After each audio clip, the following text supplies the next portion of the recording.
Welcome back, guys. Welcome. Thank you all for joining me today. Thank you all for being here. Welcome to the people who are returning. Hello to the people who are joining. Good to see you guys. Good to, kind of see you. So we're talking about money, part 2, or part 1, should we say. I wasn't sure if I want to call this part 1 or part 2, because technically yesterday didn't say part 1. Now did it?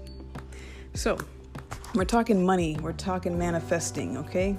But before we get to that, I want to say, I hope everyone's having a great day. I also want to say, if you have any requests, please send me your request, any topic that you would like me to cover, anything you want to know more about, just anything in general. You can find me on Instagram, Twitter, at Agent K21 on those platforms. You can also follow me at Agent K, that's the letter K, Agent K21 Podcast. That is my podcast. Oh, speaking of money and manifesting, guys, hey, listen. My podcast is now available on Spotify, Anchor, Radio, let me look it up. About to say Radiohead, damn it. So let's look it up. Let's see here. Okay. So I want to get this accurate. And so you guys can find those other available platforms for podcasts. You might find some other podcasts that you're interested in. So yeah, check these platforms out. Like, for example, I never knew what Pocket Cast is with an S on the end. So we got Anchor, Pocket Cast, Radio Public, Spotify. Again, you can hear my podcast. My podcast is now available on these platforms: Spotify, Radio Public, Pocket Casts, Anchor. Okay? So, we're talking manifesting and money, and it's actually kind of funny because yesterday I noticed, it's on more platforms. That's cool. And I was like, hey guys, requested to get on Apple Podcasts. Request to get it on the Apple Podcasts. And so I'm still asking you guys to request that. But in the meantime, I'm just grateful to see that it's on these platforms like Radio Public. I never knew what that was. And now it's there too. So in the midst of trying to manifest more, it's very important to be grateful for what you have here in the current moment. Because, if you sit too long waiting on a door that's closed to open, you're going to miss the open window that's right next to the door. So take that and use it. All right, so we're getting into money part 2. Also, if you would like to be a feature or a shout out or anything, you let me know. We can get the ball rolling. All right, I think all my commercials are over now. So let's get into it. Money part 1 or 2. Okay, haven't decided the title yet. Money, we're talking about it because we have a full moon coming up on Sunday. Sunday, October 13th, we have a full moon. So a lot of stuff going on in the astral plane. Today is the 10th of the 10th. So today is October 10th, Today is October 10th, 2019. About to say we partying like it's 1999. Hey, kind of, sort of is. Hey, but let's get it. So, I stopped yesterday's podcast reading the book, You Are a Badass, How to Stop Doubting Your Greatness and Start Living an Awesome Life by Jen Sincero. And I'm going to continue picking up off that here shortly. But before I get to that, what I'd like to do is talk about some other things that I've just been on my mind, and then I'll get into the book, and then, just dropped my pen. All right, so money. Money is an energy currency. When we look at things from an energy perspective, we can realize that we have the ability to gain it, because everything is energy. So it's based on our perception, and it's based on our reality of how we perceive that. So if you look at money as something that you're never going to have, guess what? You're going to prove yourself right. You're never going to have it. But if you look at it as, I may not be where I want to be today, but one day I'm going to have a bank account overflowing. I won't even know what to do. Then guess what? Eventually that's going to happen. So let's go back a little bit though, because money, this came to me earlier, is the transaction of money. Money is a transactional action, okay? And I started thinking about the give and take, the reciprocity of life in general. And I started thinking about expectations. That's been a big lesson this year, has been expectations. And I started thinking about trading.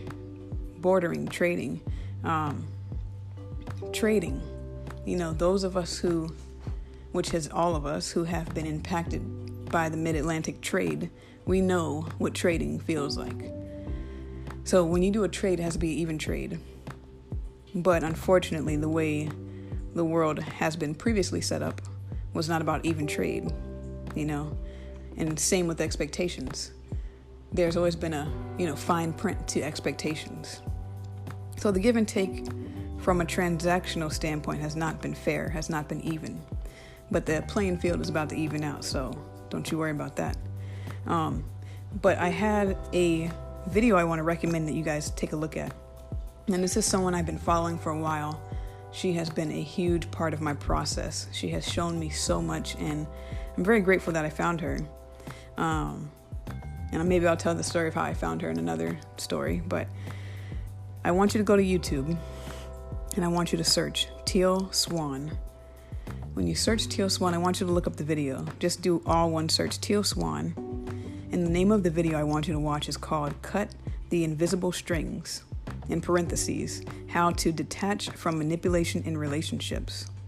Cut the Invisible Strings, How to Detach from Manipulation in Relationships. Now, the reason I'm recommending this video is because this video is all about the transactional, conditional love that we receive in childhood. This is all about, it's about a lot more. And you'll take what resonates, I'm sure, when you watch it. And you get your own message from it. But the message that I saw, now I haven't watched it in a while, so I have to catch up on it again. But it's about transactional love, which is fake, which is, I love you if you do X, Y, and Z, which is, it's a transaction, if you do this for me, I can do this for you, and we good. It's manipulation. All right. So, check that out. That ties into the transactional way we look at money, because we've come from transactional love relationships, and it all ties together. All right. The next thing I wanted to talk about is the law of attraction. All right, so what is the law of attraction? I could do a whole video on this. I'm sure at some point, perhaps it will happen. What is the law of attraction? All right, in the spiritual realm, we know that there are universal laws that govern the universe. Okay, one of them happened to be the law of attraction. What that basically means is you attract what you are. So if you I don't even know if it's that you attract what you are, but what you focus on is what you're going to get, basically. Just, where your focus is, that's what you get. As a man thinketh, so is he. That kind of mindset, okay? Now, in the streets, we call it law of attraction. In the spiritual community, we call it law of attraction. In the religious community, they call it speaking it into existence. Now, I never really understood this concept when I was younger. Like, what? How do you speak it into existence? Like, how do you do that? But that's what, we create our own reality. That's what all that means. We speak things that are not. We speak things which be not as though they were. So when you're manifesting, you have to have a place of trust and a place of faith. And that's why it really ties back into those childhood core beliefs, because if you have a distrust of money, you have little faith in money, it's going to be very harder to manifest the money you desire. It's not impossible. You just have to retrain your mind and reprogram your mind to say, okay, let me dismantle these BS beliefs and replace them with what I actually want. All right, the next thing I want to say is, and this is kind of like my example, if you will, of with this, how this can actually present itself. So you go to YouTube or you go to Facebook or any social media platform, right? And say you're watching a video about dogs. Next thing you know, all you see on your feed is dog videos. Dog. That's the law of attraction. You attracted that because that's what you're watching. So if you're watching, celebrity gossip, pain, fear, vibrational stuff, guess what you're going to keep attracting? I think you get the gist of that. And so, yes, we can say that's the algorithm of X, Y, and Z doing that. We can see that, but it's also our choice because we have free will. So how we will that power is up to us. So you can choose like, hey, I want to actually fill my mind with things that are empowering me, not this garbage TV stuff that I see that I just watch because I'm bored. No, I'm going to actually choose to put something into my mind, into my eye that is going to benefit me. So just be mindful of that. And then I wrote here, stalk your blessings. So stalk your blessings. I don't even know what I was going with that one. But basically, what you focus on is what will show up in your reality. So you can take any negative situation and see it for what is the lesson in this? How do I want to feel better about this? And you can change that energy to work for you instead of against you. So let's get into the book because we want money to work for us, not against us. We want to work smarter, not harder. All right. There is a way to this and we're going to find it and we're going to use it. And we are already doing so. Hold on. Let me get comfy here. Comfy. Because it's story time. Let me get mad comfy right here. Right, chill. All right. Okay. All right. So yes, I'm about to get back into the book here. I am getting myself in order so that we can read this book. And let me know any if you guys like hearing me read to you. I know it's kind of like I'm not 5, but this is I recommend that you guys look at this book. And these 2 pages I had looked at, I just was like, man, this is stuff that I feel so many people should hear. And hey, here it is. So we are reading You Are a Badass. Chapter 24, Money, Your New Best Friend. Page 208. First rule of wealth consciousness. Come from a place of abundance, not lack. When we say we want money for something, we often come from a place of, I don't have it. It doesn't not exist, so I need to create it. This has us focusing on and believing in lack, thereby lowering our frequency and attracting more lack. When we say, I am manifesting $5,000 to go on a trip to Italy, you just watch me. Our faith is in the yet unseen is strong and our frequency is high. Hey. Thus, so is our ability to attract money. This is why buying the car worked so well for me. It forced me to face my fears and strengthen my faith because I bought it before. I had proof that the money was there. I don't see the money, but I believe it's there and it will be mine, damn it. This abundance is available to everyone, including you, regardless of what your life looks like at this very moment. Some people are born into cushy lives full of trust funds and connections and opportunities and fancy educations. Some of these people go on to make great financial successes of their lives, and some of these people don't. Some people are born into extreme poverty and live in cardboard box houses by the side of a freeway. Some of these people go on to make great financial successes of their lives, and some of these people don't. While their obstacles and initial childhood impressions about money can be extremely different, those who achieve success share one key thing: the belief that they can be, do, and have whatever they set their minds to accomplishing. Your beliefs hold the key to your financial success. Believe that you can have what you desire. That is really, truly already existence. I'm going to read that again. I'm just going to tell you guys I'm a little tired too. So recharge. Let's go. Believe that you can have what you desire, that it really, truly already exists, and then go out and get it. Once you understand that we live in an abundant universe, you can also drop the limiting belief that you serve the world better by not taking too much for yourself or by getting too big. Your playing small simply withholds your gifts from the people who were meant to receive them, including you. Can you imagine if your favorite musicians never let themselves make enough money to buy guitars, or take lessons, or hire producers, or buy purple platform boots and tight sparkling pants, or pay thousands of dollars for studio time so they could record the songs that saved your ass in high school?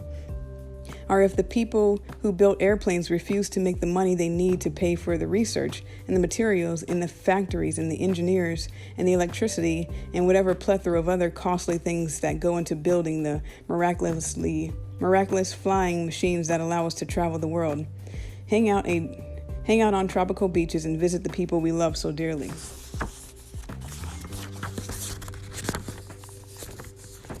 The more you have, the more you have to share. There's plenty of money to go around. You not letting yourself make it doesn't save money for other people, just as you making it doesn't take it away from them. The only reason you should feel gross about accepting money for a product or service is if you're scamming someone, not doing or giving them what you said you would, or if you're causing harm in some other way. It's all about contributing to the world by making life easier, happier, safer, healthier, better, tastier, more beautiful, more fun, more interesting, more thoughtful, more loving. Whatever you do, bring something good to the party. If you're coming from a place of integrity, any icky feelings you have about not deserving the wealth you desire are a waste of time, just as any icky feelings you have about money itself are a waste of time. Greedy people do greedy things for money, so don't go getting all up in money's face and blame it for their lousy behavior. Here's a brilliant little spanking in this department of author/speaker Marianne Williamson that I recently heard in a talk she gave. Having money is like anything else, a tool. And if you see it that way, making it not just about you, but about a way that you can play a part in the dynamic by which money is used for the betterment of all things, then having money is not only a blessing, it's a responsibility. Having money is a responsibility. Let your inner money critic chew on that for a while. All right, guys, I'm going to stop there. That is page 210. Page 210. We'll pick up another day. Now, I want to say a few things because I actually didn't know that was going to be there. Marianne Williamson, for those who may not know, she is a part of the spiritual community, and she is also running for Dominican Republic. What in the shit? She is running for the Democratic Party for the up-and-coming 2020 election. If you are not registered to vote, please go get registered to vote. Please don't buy into the BS that no vote counts and that whatever BS you might be telling yourself, do it. We saw what happened when we don't vote, so please do it. But let me tell you, I first got introduced to her when 2007, when I was in my sorority. A poem that she wrote. It's actually from a book called Return to Love. I have it. I think you should have it. Go get it. I haven't finished reading it though, so yeah. But anyway, there's a poem that she wrote called Our Greatest Fear. Our greatest fear is not that we are inadequate. Our greatest fear is that we are powerful beyond measure. Now, I had that poem memorized. I don't have it memorized today or right now at this moment. But look up Our Greatest Fear. Vote. I'm not going to tell you to vote for, but get registered to vote. And just take a look in more to Marianne Williamson. As I said, she is running for the up-and-coming election. So if you don't know who she is, do some research, look into her, find out her backstory. Yeah. And again, this is a place where differences are welcome. So it doesn't matter. We're not getting into politics. We're not getting into separation because that's a fake fraud anyway. So I don't care who you vote for. I don't care what party you belong to. I belong to House Party. That's the party I'm going to. House Parties 1, 2, and 3. Okay. So anyways, I am going to leave you guys on that note. I hope that you all have a great rest of your day. Send in your request. And I will see you guys another day. So until next time.